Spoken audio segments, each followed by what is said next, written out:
the Civil Registry Department is experiencing a backlog in the production of passports. The backlog is currently at 359,288, backdating to August 2018. This is mainly due to the limited availability of foreign currency to procure the required consumables such as ink, films, ribbon, and passport paper. This situation has been exacerbated by the low passport fees being charged by the department. The department is charging all its clients in local currency, yet consumables for the production of passports are all imported and require foreign currency. The ministry is aware of the high expectation from members of the public for timely provision of service delivery, particularly in the areas of issuance of travel documents. The ministry is also aware of what citizens are going through, especially those living abroad whose passports have expired. Citizens in the diaspora need to have valid passports in order to regularize their stay in the host countries. As a way of assisting the department to attend to requirements for passports by citizens in the diaspora, government has therefore authorized the department to charge USD $318 for passports in respect of those in the diaspora. The applications will be prioritized on an urgent basis. Further details on the implementation of this decision are being worked out by the Civil Registry Department in consultation with other stakeholders. I thank you.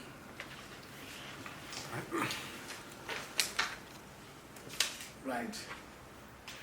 So basically that, and above that, I also thought I should clarify the other issue that was in the papers regarding passport prices. When we discussed last time, I did not say passport prices had gone up. There was a question that was raised by the journalists about passport prices, and what I said was there was probably need at some point to look at the prices. Why? Because of issues that I've explained in my statement, that consumables are charged in foreign currency, and the prices for passports were pegged in way back in 2010 when the US dollar was equal to the Zimbabwe dollar, and they were pegged in US dollars. For example, an ordered passport then was pegged at 53 US dollars when a US was equivalent to one Zim dollar. And up to date, people are still paying the same fees. So all I said that day was there was need for us at some point to probably look at these fees, given the facts that I've just highlighted. But obviously, what I then read in the papers and on social media was that prices had gone up, which wasn't very correct. Yes, there may be need to look at it. Yes, we're having discussions. And in any case, whenever prices gone up, there's a process. They have to be approved, and then they have to be communicated through proper channels. And that did not happen. But anyway, I thought I should correct that. And then the other issue also, which is not very related, is that of the merchants. We spoke about it last time when we had a press conference. To my surprise, the headline that I saw in the local papers, I think it was the Herald, was that the minister had threatened politicians. And if my memory serves me well, and those who were there can also confirm, there was no point I threatened politicians. I thought I should make that very clear. The only time I spoke about politicians is when I said we have a collective responsibility as Zimbabweans to ensure that our country is safe and sound and there's peace and security in the country. And then I mentioned that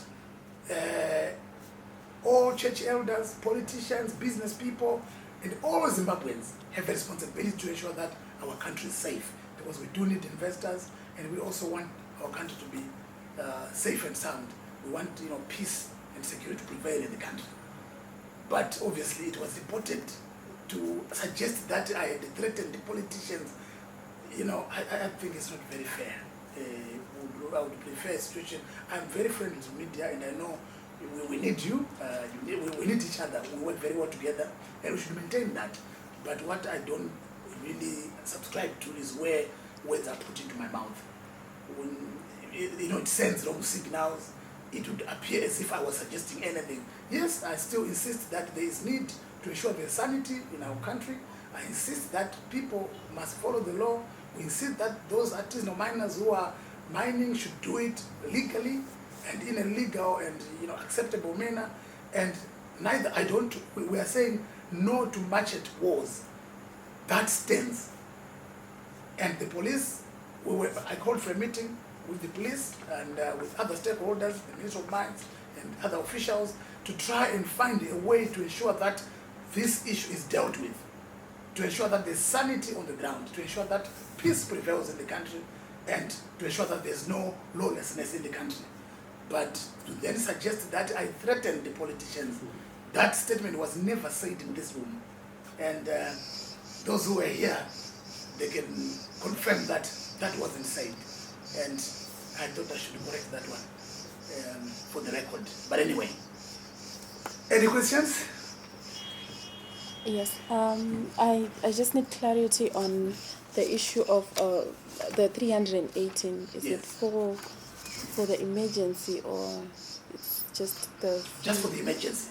Because currently what we're trying to do is we know that our citizens out there, especially the diasporans, they are the ones who are very much affected. You know, they rely on their passports. For their work, for whatever they're doing out there, they need their passports. So we have said, look, the challenges that we are having are that for foreign currency, we are struggling to get foreign currency to buy the consumables. And diasporans, they earn foreign currency anyway. So maybe if we can allow them to pay foreign currency, and then we make sure the RGs here, we'll make sure that they get their passports within the prescribed period, which is, if it's an emergency passport, like this particular one, these are emergency passports. These will be delivered within 24 hours. And our 24 hours starts when we receive the forms here, when we receive the documents. They should be able to get their passport the following day, 24 hours later.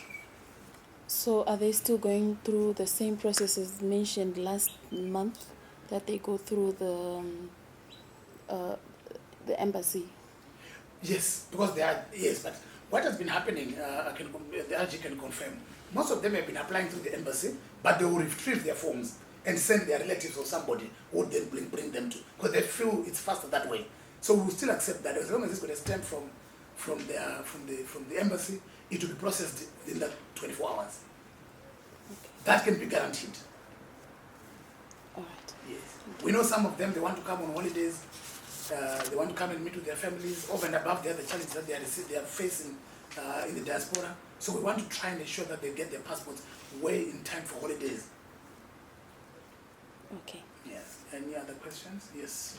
Is the payment limited to US dollars only, or they can pay using other currencies? Well, RG, I think they can pay the equivalent. The RG is right here. Well, it can be paid in equivalent, but that's what the minister said. The actual implementation modalities will be attended to by the department.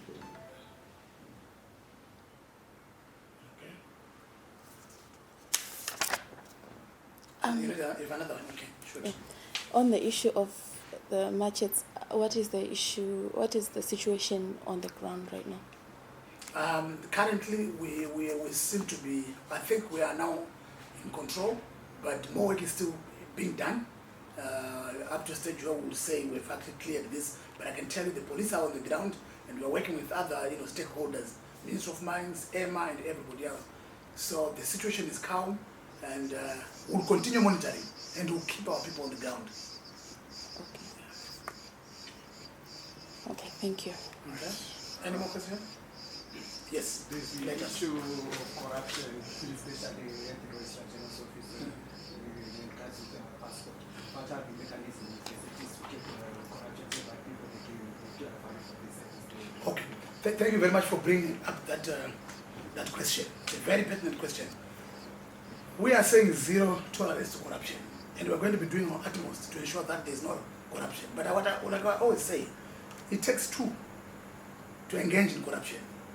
We are saying to our citizens, whenever you see something happening, something fishy going on, our doors are open. Please report the matters. The problem is people engage in corruption, they keep it to themselves, and we don't get to know what is going on. We are not saying it's not happening. Yes, it is happening. We've heard complaints, but please, we are saying to our citizens, help us curb this problem. Help us deal with this problem by reporting cases of corruption. Especially for the diasporans. Let me just give a very simple example. We've made it very clear here that you pay your $318, you get your passport within 24 hours. So why do you want to pay extra to who? Don't pay anything extra to anybody. Pay your $318 US dollars and you get your passport within 24 hours. That can be guaranteed. So do not pay anybody else anything for anything. Nobody's going to be doing you any favor. So desist from promoting corruption by being involved. And we are kindly urging the public to let us know of such, if those incidents are taking place, if people are engaging in corruption. We cannot know from these offices. We rely on the people. The danger that is there is that people talk about it in the paper, in the press, in social media, but they don't want to come forward to bring forward the evidence, to report people. So we are urging our citizens to report any form of corruption that they come across. And we'll do our best to deal with that one.